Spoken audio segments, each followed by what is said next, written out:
Bueno, vamos a continuar conversando sobre el tema de la contaminación del aire. Entonces es bueno recordar, ¿no? Recordar que siempre vamos a tener que identificar las fuentes de contaminación y los focos de contaminación. En este caso, como estamos tratando el tema del aire, ¿muy bien? Entonces las fuentes de contaminación pueden ser fuentes fijas o pueden ser fuentes móviles, pueden ser fuentes de área, pueden ser fuentes difusas. Y los focos, en algunos casos, son fácilmente identificables, como las chimeneas o los tubos de escape. Pero en otros casos hay infinitos focos, ¿no? Infinitos focos que es importante que ustedes lo recuerden o lo analicen cuando vean estas fuentes de área, ¿no? O en el caso de fuentes difusas, ¿no? Por ahí es un tema que es importante tenerlo presente. El otro tema, ¿no? Es las emisiones, ¿no? Entonces, en realidad, las emisiones son mezclas, ¿no? Las emisiones son mezclas complejas, ¿muy bien? Que pasan de una fuente de generación al ambiente por un foco, ¿no? Entonces, en el caso de la emisión, depende mucho del tipo de fuente de generación, ¿sí? Y en el caso de la emisión es la presencia de contaminantes del aire, pero ya en el ambiente, independientemente, ¿no?, de la fuente de emisión, ¿ya? Ahora, las emisiones se miden de 0 a 2 metros, ¿no? Entonces, si nosotros quisiéramos ver lo que sería la calidad del aire, ¿no?, entonces tendríamos que diseñar un programa de monitoreo para tomar muestras en determinados lugares, pero de 0 a 2 metros, ¿muy bien? Y poderlos, ¿no?, confrontar con los valores que nos dé la autoridad ambiental de lo que serían los SECAS, ¿no?, los estándares de calidad ambiental del aire. Muy bien. Pero si nosotros tuviéramos que determinar los límites de emisión, sí tendríamos que hacer las mediciones, ¿sí?, justo a la salida de las emisiones, quiere decir a la salida de las chimeneas o a las salidas de los tubos de escape, ¿no? Entonces, en este caso, si nosotros vemos la foto que está en el lado derecho, en la parte inferior, nosotros podíamos determinar los límites máximos permisibles de emisión, ¿no?, en función a lo que está ocurriendo en este momento, ¿sí? Nosotros tenemos un valor que la autoridad ambiental no lo da, entonces tendríamos que medir, ¿no?, en este tubo de escape que se dirige hacia arriba, ¿no?, cuánto es lo que se está emitiendo y compararlo. Muy bien. Pero si nosotros tendríamos que medir niveles de emisión, mediríamos de 0 a 2 metros. Por supuesto, lo que ocurre de 0 a 2 metros, ¿no?, también tiene una influencia, ¿no?, una influencia de lo que ocurre en la fuente, ¿ya? Pero no podríamos decir exactamente, ¿no?, que, por decirles, la cantidad de H2S, ¿no?, o la cantidad de monóxido solamente depende del transporte, porque hay otras fuentes de 0 a 2 metros que pueden interferir o pueden influir en estos estándares de calidad o en la medición de la calidad del aire. Bueno,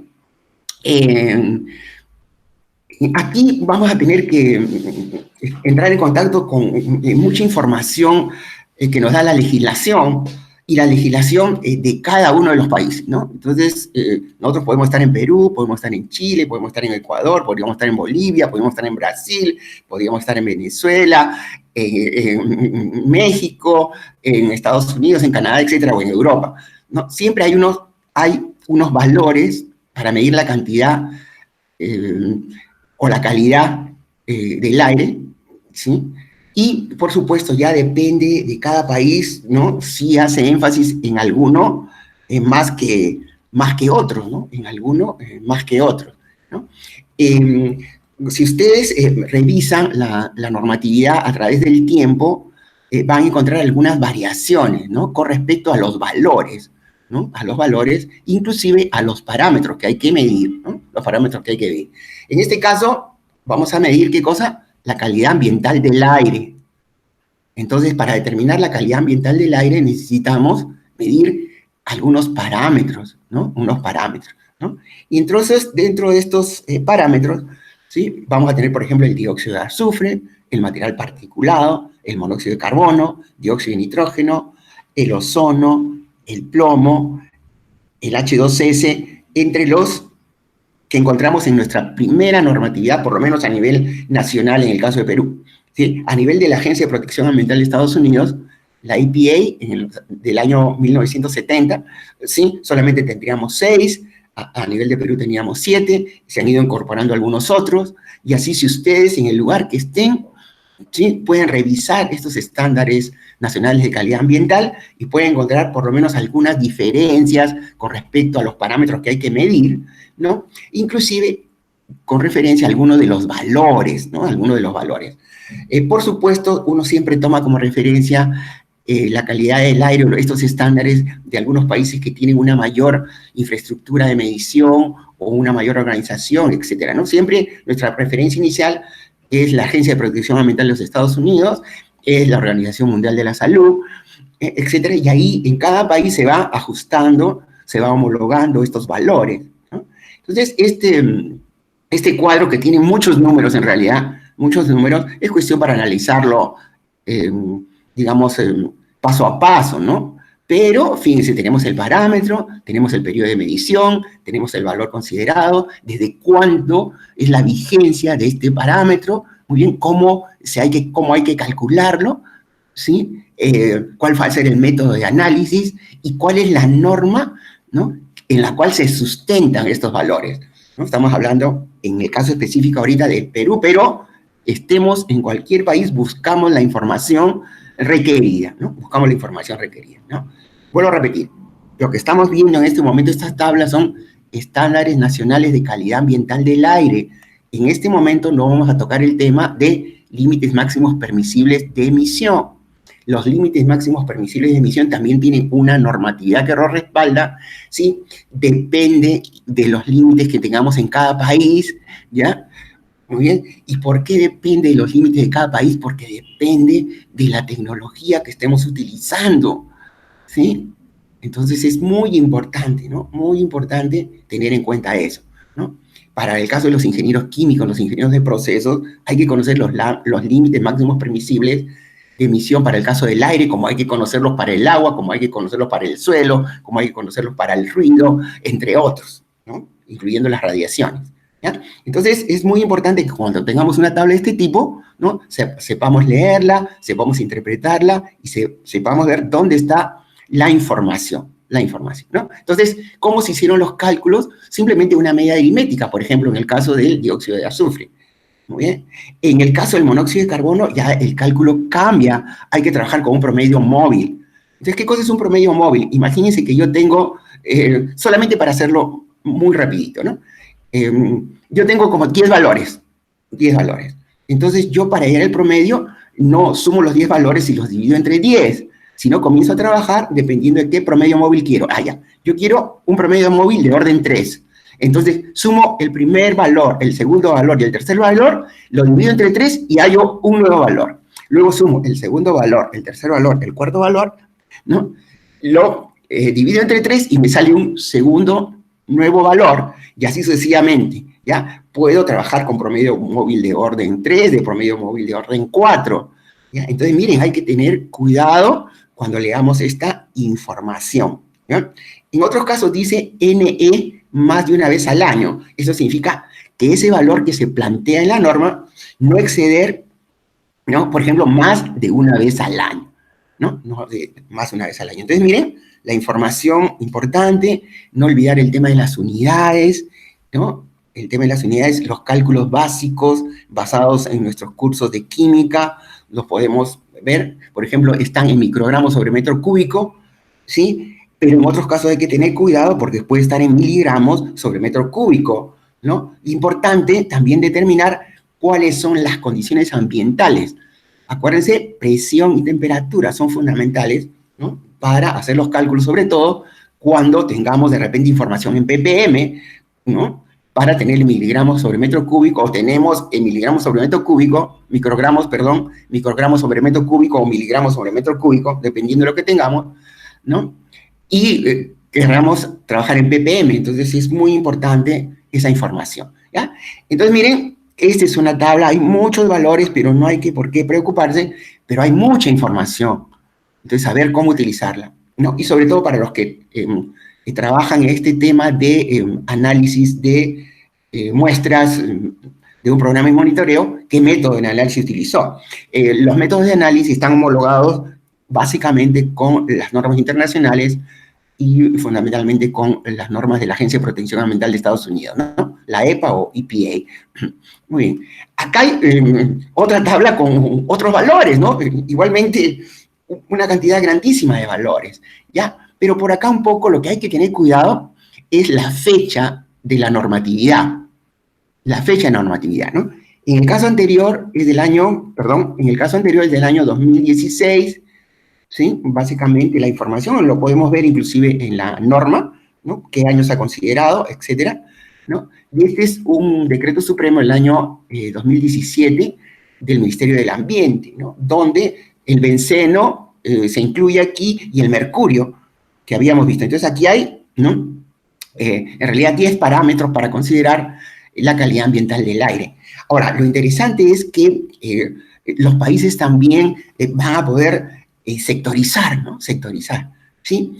¿En qué regiones nos conviene que la calidad ambiental del aire se mida tales o cuales parámetros? ¿En qué regiones del país nos conviene? No en todas, ¿no? Porque de repente no tenemos esa posibilidad de que estos componentes, ¿no?, estén presentes en el aire por las actividades que ocurran, que se llevan a cabo en esa zona.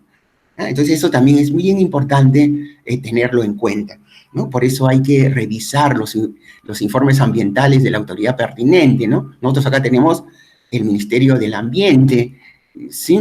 En otros países se llama Ministerio del Medio Ambiente, en otros países se llama Ministerio del Medio Ambiente y Desarrollo Sostenible, y así sucesivamente, ¿no? Pero la información hay que revisarla.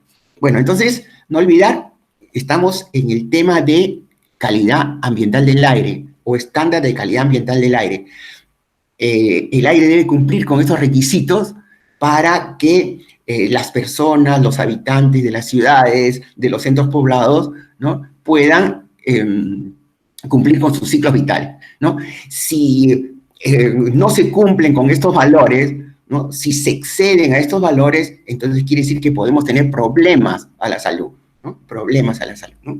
Por ejemplo, ¿no? Entonces, estamos, que ya tenemos estándares de calidad ambiental del aire, pero ahora viene otro problema, ¿no? ¿Qué pasaría si se exceden estos valores? ¿Qué haríamos si estos valores se exceden, ¿no?, por alguna situación en particular? Entonces, si estos valores se exceden, habría que avisarle a la población que algo está pasando y que debe cumplir con ciertas reglas, con ciertas normas, ¿no?, o con ciertas recomendaciones. Entonces, para eso surgieron, ¿sí?, los estados de alerta, ¿no?, para situaciones muy especiales, ¿no?, situaciones en las cuales por algún problema en particular, ¿no?, la concentración, por ejemplo, de monóxido de carbono aumentó ostensiblemente comparado con los valores que nosotros teníamos en nuestros estándares de calidad ambiental del aire, ¿no? Muy bien, entonces fíjense, nuestro decreto supremo 009 es del año 2003, del sector salud. Ahora los decretos del sector salud terminan en MINSA, ¿no?, porque los gobiernos cambian y cada gobierno le pone el toque que cree conveniente, ¿no? Pero todavía tenemos estos valores de referencia, ¿ya? Entonces, estados de alerta.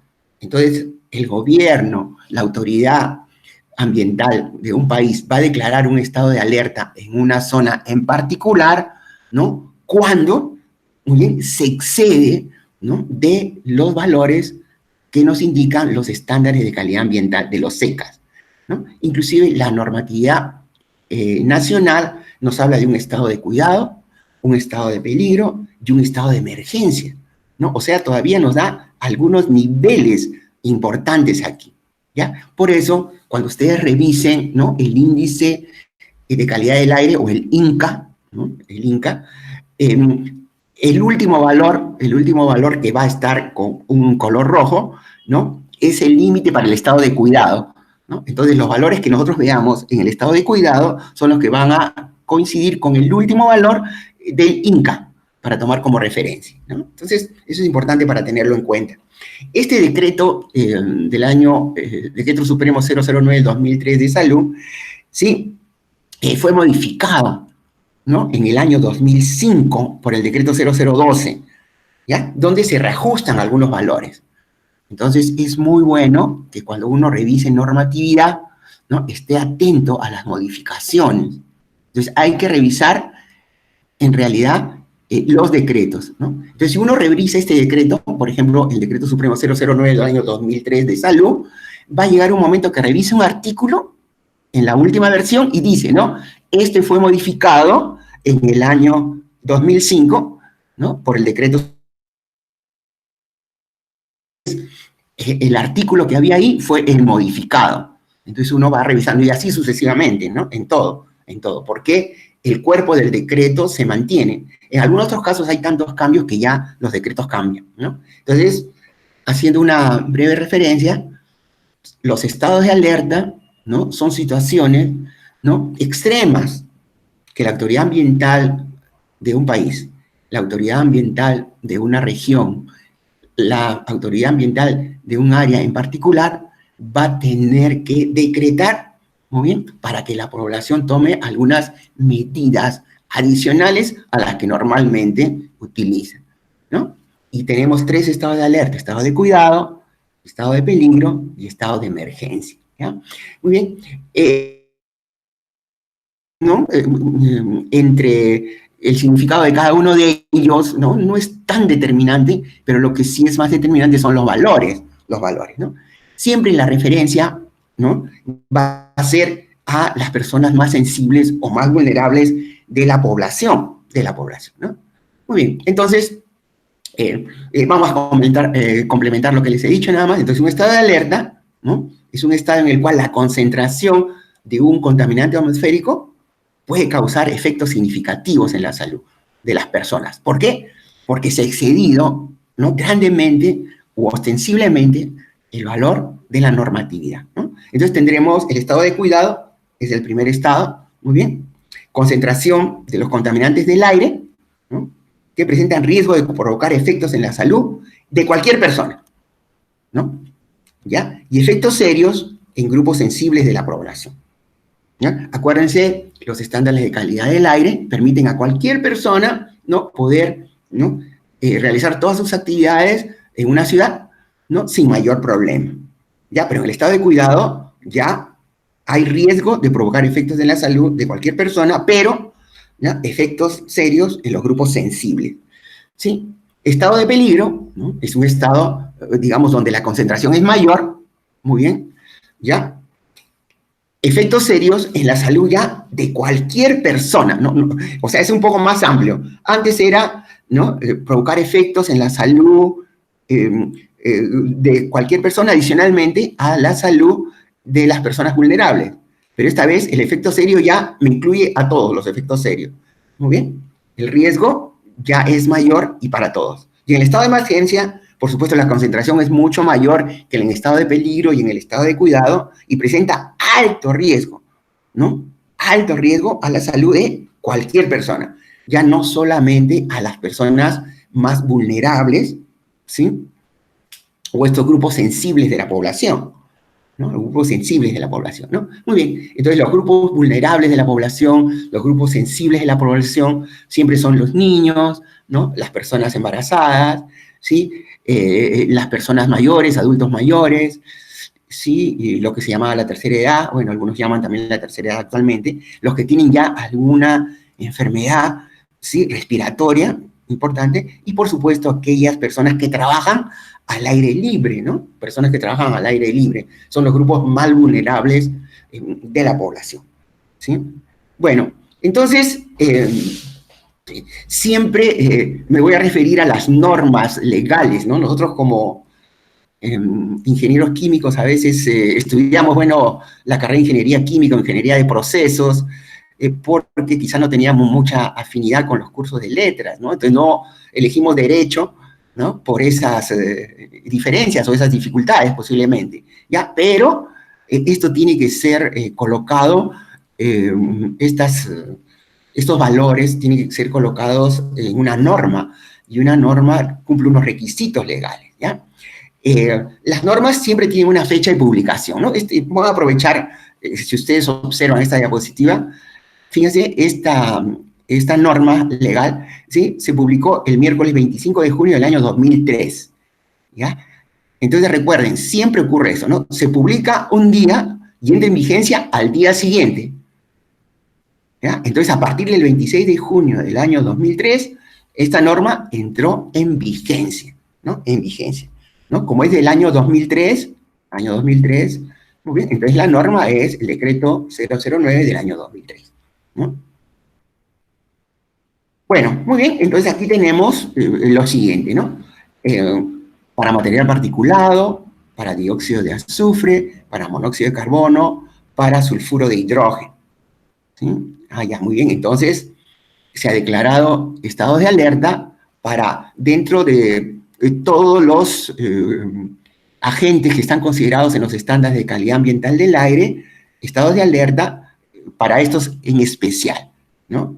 Y inclusive en esta normatividad nos dice, aparte de los valores que ahorita vamos a ver, qué hacer en caso de que se declare estado de cuidado, qué hacer en caso de que se declare estado de peligro, qué hacer en caso de que se declare estado de emergencia. Entonces, por ejemplo, ¿no?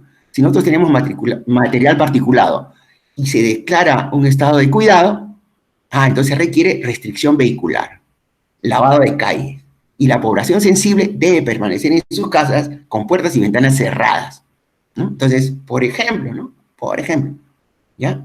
Si para el material particulado declararíamos un estado de peligro, entonces tendríamos en cuenta, ¿no?, una mayor restricción vehicular que la que hubiéramos tenido en estado de cuidado, ¿no? Cortes de producción, paralización de la producción de sectores que generan material particulado y suspensión de actividades físicas al aire libre, ¿no? Al aire libre. Muy bien, ¿no? Si la situación fuera mucho peor, quiere decir que la concentración aumentaría mucho más que en estado de cuidado, estado de peligro o estado de emergencia, adicionalmente a todo lo anterior, ¿no?, todas las actividades educativas se suspenderían, ¿ya? Entonces, eso está en la norma, está en un decreto para orientar a las autoridades, cuando esto ocurra, inmediatamente qué medidas tomar.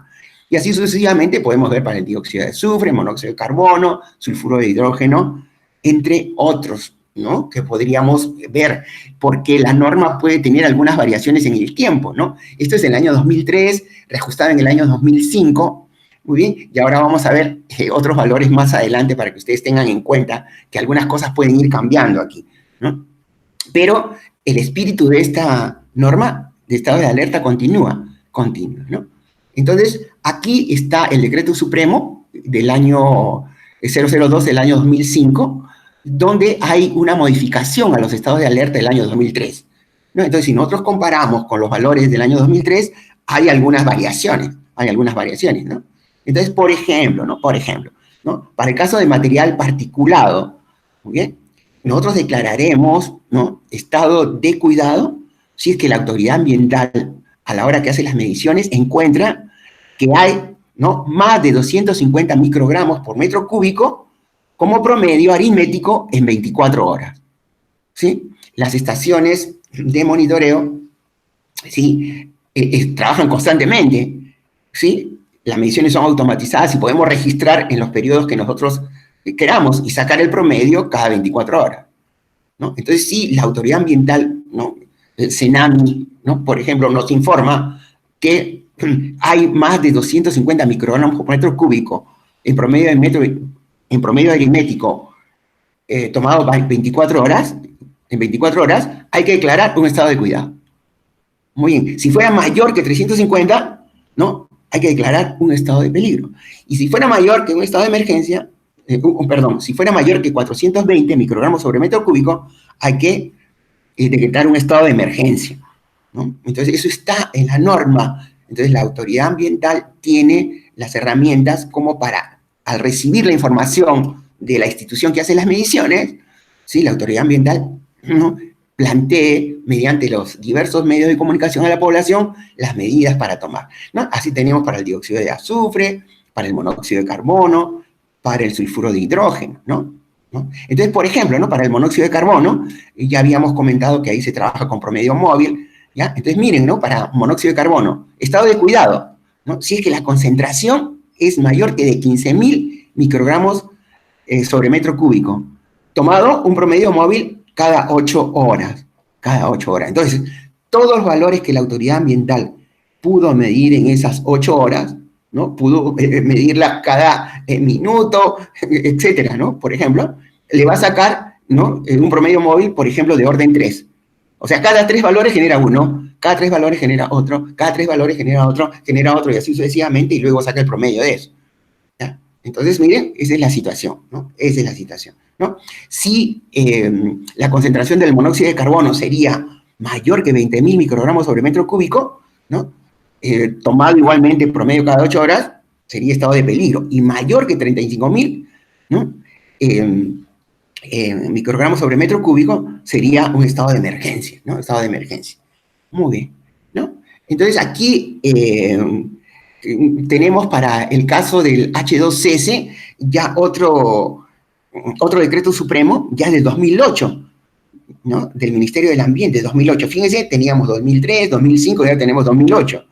Y ya no sacó el decreto el Ministerio de Salud, o SA, como se dominaba en esa época, sino esta vez lo sacó el Ministerio del Ambiente, ¿no? El Ministerio del Ambiente. Entonces, fíjense, porque ha reajustado los valores, ¿no? Ha reajustado los valores, ¿no? Los valores, ¿no? Entonces, por ejemplo, estado de cuidado mayor que 1.500 microgramos sobre metro cúbico, ¿sí? Peligro mayor que 3.000, emergencia mayor que 5.000, ¿ya? Pero miren cuál era el ECA de aire para H2S que la norma nos indicaba, 150 microgramos sobre metro cúbico, y logramos medir 1.500, ¿no? Entonces, definitivamente, lo que deberíamos tener para nuestra calidad de vida, para desarrollar todos nuestros ciclos vitales en el aire, como 150 microgramos sobre metro cúbico como máximo, si tenemos 1.500, definitivamente hay que tomar una medida. Entonces, decretar estado de cuidado, ¿no? Estado de cuidado. Muy bien. Entonces, entonces hay que tener en cuenta algunos valores que fueron modificados, ¿no? Algunos valores que fueron modificados, ¿sí?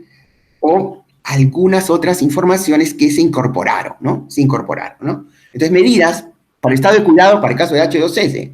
La población sensible permanece en sus casas compuestas y ventanas cerradas. Para el caso de H2S, estado de peligro, además, cortes de producción. ¿Y quiénes cortarían la producción? ¿No? Las empresas que generan H2S. ¿Y qué empresas generan H2S? Sobre todo en zonas donde hay actividad pesquera y hay plantas de harina de pescado, por ejemplo. Suspensión de aire libre para todos. Adicionalmente a lo anterior, si fuera mayor que 5.000, ¿no? Suspensión de actividades educativas, ¿no? Entonces, ¿no? Por ahí estamos sintonizados lo que acabamos de mencionar, ¿no? Lo que acabamos de mencionar. Muy bien.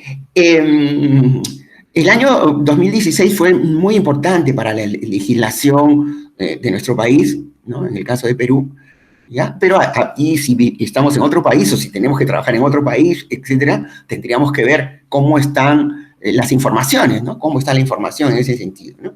Entonces, el 2016 aquí el Ministerio del Ambiente, ¿no?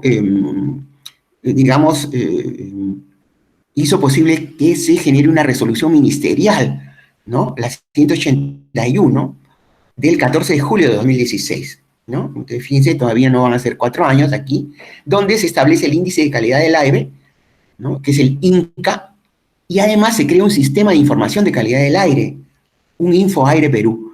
Entonces, ustedes pueden revisar en la web del Ministerio del Ambiente. Ahora hay una plataforma para todas las entidades del gobierno, ¿no? Es mucho más fácil ingresar, ¿no? A las diversas plataformas, ¿ya? Entonces, ¿qué se planteó aquí, no? ¿Qué se planteó aquí? Si ustedes observan, ¿no? En este cuadro, ¿sí? Hay colores, ¿no? ¿Estos colores son familiares para ustedes, por ejemplo? ¿O estos colores son familiares para la población en general? ¿Sí? ¿Estos colores son familiares para la población que vive en las ciudades, ¿sí? Estos colores son familiares, ¿no? Para aquellos que tienen que transportarse todos los días en vehículos, para todos aquellos que usan vehículos, etcétera. ¿Por qué? Porque siempre estamos en contacto con los semáforos, ¿no? Entonces hay una señaléctica que se llama, en el caso del transporte, y creo que todos estamos familiarizados, ¿no? En verde pasamos, ¿no? En ámbar, ¿no? Comenzamos a detener, ¿no? Y efectivamente en rojo nos detenemos, ¿no? Entonces, fíjense cómo se está aprovechando este tema, ¿ya? Entonces, tendríamos, ¿no? Entonces, si el color es verde, la calificación de lo que sería el INCA, ¿no? Sería buena. Y los valores estarían entre 0 y 50, ¿no? Nosotros tenemos que hacer un cálculo básico, ¿no?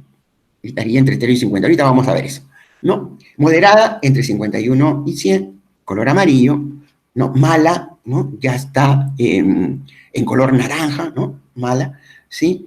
Y mala va desde un valor que es de 101 a un BUEC, ¿ya? ¿Qué cosa es un BUEC? El valor umbral del estado de cuidado. Entonces, si ustedes revisan la normatividad y encuentran los valores del estado de cuidado, entonces fíjense, ya vamos a estar en el nivel rojo de nuestro INCA. Entonces hay una coherencia perfecta entre los estados de alerta, ¿no? Y el INCA, ¿no? Esto ha ayudado mucho a nivel nacional. Hay mapas muy importantes por región, muy buenos, con respecto a ello, en función a los colores. Y la población es fácil que lo entienda, ¿no? Por los colores, ¿no? Por los colores, ¿no? ¿Ya? Entonces, fíjense, el INCA para la categoría buena, por ejemplo, ¿no? Te vamos a leer unos cuantos para que ustedes lo vean, ¿no? La calidad del aire es satisfactoria y no representa un riesgo para la salud, ¿no? Cuando estamos en un valor del INCA que esté en el rango de buena, muy bien, entonces, ¿qué cuidados hay que tener? La calidad del aire es satisfactoria y no representa un riesgo para la salud. Muy bien, recomendaciones, ¿no? La calidad del aire es aceptable y cumple con el ECA del aire, perfecto, y puede realizar actividades al aire libre, ¿sí? Entonces, si nosotros vemos este semáforo, por decirle, ¿no? Vamos a poder comprender lo que podemos y no podemos hacer. Igualmente ocurre, fíjense, y lo recuerden, para el caso de las radiaciones UV, ¿no? Las radiaciones UV hay lo que se llama el solmáforo. No es el semáforo, sino el solmáforo, ¿no? Porque la cantidad de radiación solar trae como consecuencia también una cantidad de rayos ultravioleta. Entonces, cuando nosotros queremos ir a la playa en verano, tendríamos que ver el solmáforo que tendría que haber en las playas. Entonces, yo puedo estar, digamos, gozando de la playa, dependiendo si el semáforo está en verde, pero si el semáforo está en rojo, lamentablemente no podemos exponernos, ¿no? A la intemperie sin protección, ¿no? Sin protección, ¿no? Es igualito, fíjense cómo estamos viendo, ¿no? Entonces, y por supuesto, ¿no? Nos vamos al INCA en el rojo, umbral de cuidado, ¿no? Entonces, aquí en este documento, que es un documento oficial, dice, toda la población puede verse afectada gravemente en la salud. ¿Qué recomendación? Implementar estados de alerta, ¿no? Entonces nosotros ya lo entendemos de qué se trata eso, ¿no? Se trata de eso. Entonces, el Ministerio del Ambiente, ¿no? Ha elaborado este índice de calidad del aire, ¿no? Para poder tener estas opciones en caso de que la situación se complique, ¿no? Se complique, ¿ya? Entonces, en la normatividad es muy completa, ¿no? También encontramos las ecuaciones que nosotros vamos a tener como referencia, ¿sí? Y los valores del INCA, por ejemplo, para material particulado, sí, promedio 24 horas, ¿no? Si nosotros tenemos intervalo de concentraciones, ¿no? Entre 0 y 75 microgramos por metro cúbico, tenemos la ecuación. ¿Cómo calculamos el índice? ¿Cómo calculamos el índice, no? Multiplicamos la concentración que nosotros podamos medir, ¿no? De 0 a 2 metros en partículas, lo multiplicamos por 100 y lo dividimos entre 150. ¿Sí? Muy bien, entonces si hacemos esa operación, y el valor nos sale, por decirles algo, ¿no? 60, ¿no? El valor sale 60, entonces vamos a nuestro intervalo, 60, entonces está en el color amarillo. Imagínense que hacemos la operación, ¿no? Y nos sale 150, ahí está donde está en el naranja. Y hacemos la operación y nos sale 200, está en el rojo. ¿Sí? Ahora, vuelvo a repetir, estos son valores que vamos a tener en cuenta, muy bien, y hay que calcularlo en cada zona en particular, ¿no es cierto? Porque de repente en una región podemos estar en verde, pero en otra región podemos estar en naranja, para material particulado. Entonces, no hay pierde, los valores son muy sencillos en realidad, ¿no? Los cálculos son muy sencillos de hacer, pero lo que sí necesitamos es los valores, ¿no? Que podamos medir y las referencias, ¿no? Las referencias, ¿no? Las referencias para tomar en cuenta. Entonces, las referencias son los ECA siempre, pues, ¿no? Las referencias son los ECA, ¿no? Entonces, tenemos para material particulado de 10 micrómetros, para material particulado de 2.5 micrómetros, ¿sí? Tenemos para anhidro sulfuroso, ¿no? Y tenemos para dióxido de nitrógeno, ¿no? Por ejemplo, ¿no? Para dióxido de nitrógeno, por ejemplo. Entonces, fíjense, es bien interesante que nosotros conozcamos esto para nuestra vida diaria y ver cómo esto nos puede afectar a la salud o nos pueda afectar a la actividad de las empresas en los que nosotros trabajamos, ¿no? Porque la autoridad ambiental puede decir, miren, se excedieron estos valores, ¿no? Y estamos dentro de los rangos de alerta, entonces la actividad generadora de estos componentes, ¿sí? Por más que no esté directamente ligada a la población, va a tener que parar su producción por un tiempo. Estos tiempos generalmente a veces son cortos, ¿no? Tiempos cortos que se paraliza la producción, ¿no? Bueno, entonces nos vamos a quedar acá en nuestras conversaciones. Lo que viene sería, en realidad, cómo se evalúan ya el límite máximo permisibles y los secas. Ya hemos hecho una introducción con respecto a ello, pero no merecería ya quizá otra conversación, ¿no? Bueno, yo les agradezco haber prestado atención a esta conversación, ¿no? Y tendremos la posibilidad de que ustedes hagan las consultas que estimen convenientes, ¿no?